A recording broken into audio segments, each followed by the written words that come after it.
இது பார்க்குற நான் தொட்டு காட்டியிருக்கிற மரம் வந்து அரச மரம்.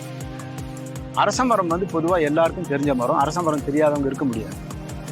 அரச மரம் வந்து 2 வகையில் நம்ம பார்க்கலாம். ஒன்று நம்மளுடைய கலாச்சார ரீதியாக பார்க்கலாம், 2வது நம்ம வரலாற்று ரீதியாக பார்க்கலாம். நம்மளுடைய கலாச்சார ரீதியாக பண்பாட்டு ரீதியாக பார்த்தோம்னா அரச மரத்துக்கு நம்ம பண்பாட்டில் ஒரு மிகப்பெரிய இடம் கொடுத்துருக்குறாங்க.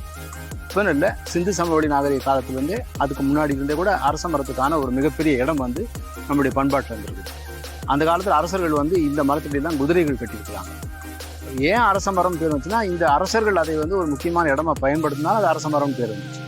மற்றபடி இது ஒரு அரசருக்குரிய மரம்னா அது அப்படி நம்மளுடைய ஊகத்துக்குரியது. 2வது நம்மளுடைய வரலாற்று ரீதியாக பார்த்தீங்கன்னா, இந்த அரச மரம் வந்து வரலாற்றில் நிறைய இடங்களில் மிகப்பெரிய பங்கு வகிச்சது. ஒரு முக்கியமான வரலாற்று நிகழ்ச்சி வந்து புத்தர் இதன் அடியில் அமர்ந்து தான் ஞானம் பெற்றாருங்கிறது நமக்கு எல்லாருக்கும் தெரிஞ்ச விஷயம். ஆனால் இதுதான் போதி மரம்னு சொல்லுவாங்க. போதி மரம் தனியாக கிடையாது, அரச மரம் தான் போதி மரம். இன்னொன்று, இங்கே நம்ம போதி மரம் வந்து கயாவில் வந்து ஒரு சின்ன கிளை எடுத்து செல்லப்பட்டு ஸ்ரீலங்கா கொண்டு போய் அங்கே நட்டுருக்காங்க, ஒரு புனித மரமாக. ஸோ அந்த அளவுக்கு ஒரு வரலாற்று சிறப்பு வாய்ந்த மரம்.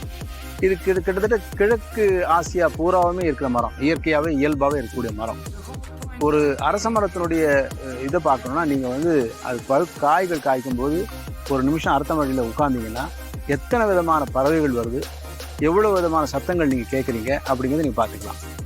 2வது, அந்த இளம் அரச இலைகளே ஒரு ரொம்ப அழகான, அதான் ஒரு மரத்துக்குரிய அழகியல் வந்து பல விதமாக பார்க்கலாம்.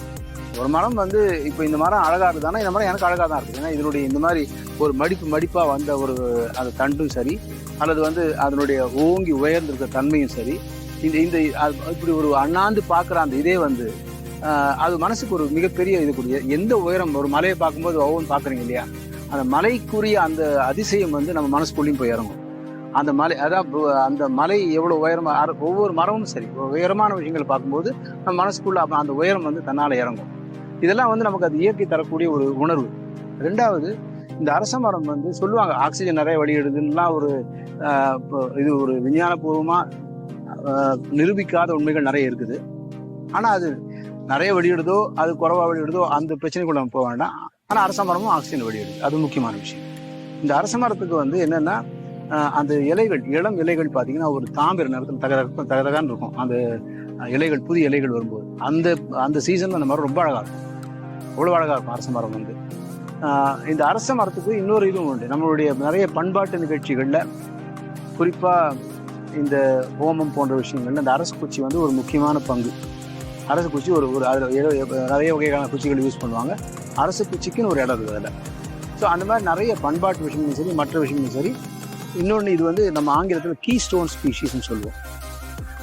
ஒரு கீ ஸ்டோன் ஸ்பீஷீஸ்னால் ஒரு மரம் வந்து அந்த இடத்துக்கோ அந்த சுற்றுச்சூழலுக்கோ அந்த காட்டுக்கோ ஒரு மிக முக்கியமான பங்கு வகிக்கும் தான் அர்த்தம். ஒரு இன்றியமையாத மரம்.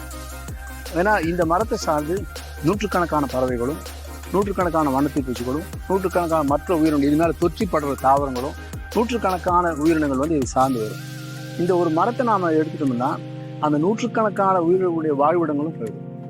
ஸோ அதனால தான் இது கீ ஸ்டோன் ஸ்பீஷீஸ்ங்கிறது.